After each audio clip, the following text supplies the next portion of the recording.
Hi, I'm Mitu Gulati, a professor at Duke University Law School, and I'm going to talk to you today about the fiction of sovereign immunity. One of the most common themes in discussions about government debt is the notion that governments do not have to repay their debts whenever they don't want to because they have immunity. They only repay their debts, the theory goes, because they care about their reputation. That is, for non-legal reasons. Broadly speaking, there is some truth to the foregoing. Yes, states typically do have a variety of immunities from legal action by creditors. And yes, reputation is often the primary reason why a state or anyone repays their debts. But the reality of how immunity works is both more complicated and more interesting. And it certainly does not mean that law is irrelevant in this context. If anything, understanding how foreign state immunity works shows us how law is of paramount importance in this area. What I hope to explain to you today is how the logic of the argument law is irrelevant because of immunity is upside down if one deconstructs it. What, after all, is immunity or sovereign immunity? It's a legal construct. We, as an international society, define certain groups of people who happen to be on certain pieces of land as states or countries or sovereigns. And then we, again as an international community, say that these entities have immunity in each other's courts. That's what's referred to as foreign sovereign immunity. That is the immunity of the foreign sovereign. But there's nothing automatic about it. It's a legal construct.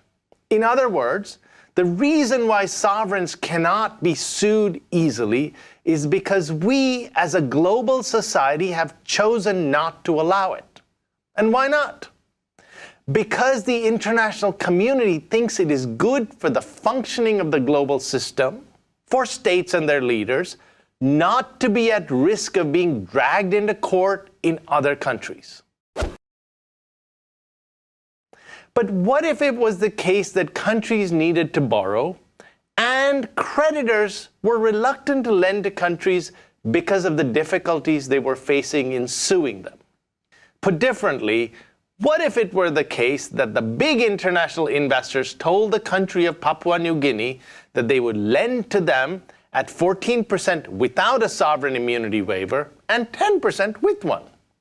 My guess is that Papua New Guinea's government would happily waive its immunity for those 400 basis points.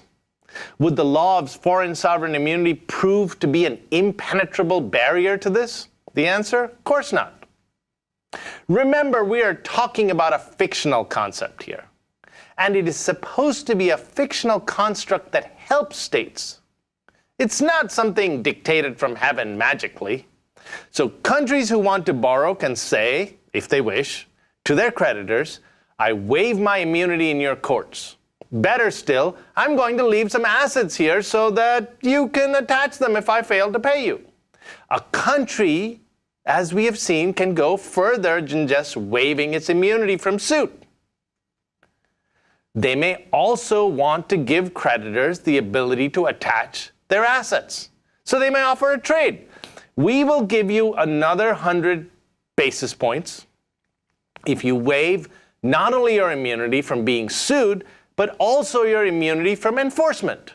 Papua New Guinea, potentially the newest entrant to the sovereign debt markets in 2016, will probably say yes, and happily so.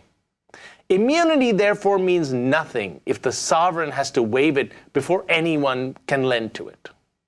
Indeed, this is the case with so many countries around the world that most legal systems today will presume that countries borrowing on the international markets have waived their immunity from lawsuits unless they explicitly specify in their agreements otherwise at the outset. So if a country does not want to waive its immunity, and there are a few that don't like doing so, like Russia, they have to say so explicitly to their creditors. Once one understands sovereign immunity as a legal fiction, and one that can be voluntarily modified to suit the interests of sovereigns and the global community, then we can ask, whether there are conditions under which this immunity may be involuntarily modified. And the answer, both logic and history tell us, is yes. Immunity, after all, is a characteristic that the international community gives states, its members, that protects those states from being sued in other states. The rationale is that states would not be able to interact with each other productively if they were constantly at risk of being pulled into lawsuits in other states. However, if there were circumstances where states were using this immunity to do bad things to the global community, for example, polluting the rivers of their neighbors, or oppressing minority communities, or causing a refugee crisis, then we ask, could those neighboring states sue the misbehaving state and claim damages? Would there be state immunity? The situation is a complicated one, certainly more complicated than with the state voluntarily giving up its immunity. But we can use the principles we have already developed in the voluntary case to analyze the involuntary case. Immunity, let us remember, is a privilege, a legal fiction given to states and their leaders and representatives because it helps the global community. It increases global welfare. There's nothing automatic about state immunity. To the extent certain states and their leaders or representatives are abusing the immunity by trying to use it in ways that harm the global community, it goes to reason that courts can strip them of that immunity. In other words, misbehaving can cause the legal fiction to be stripped away. Among the famous examples of this are the Nuremberg trials after World War II, when a state or its leaders act so abusively so as to undermine the global community. Surely they cannot think that they can escape prosecution under the shield of state immunity. If one acts abusively and commits crimes, such as genocide, the international community says, no more immunity. Now, that same logic, in theory, can apply with states engaged in borrowing abroad. Abuse can lead to the removal of immunity, and one doesn't have to go as far as genocide. So even if a state does not waive its immunity but is engaging in abusive conduct that one might say is hurting the global market, one might imagine that there are circumstances where a foreign court could say, no, by misbehaving, you have lost the right to claim immunity. You can be sued now for the debts you owe because you did something like polluting your neighbor's rivers.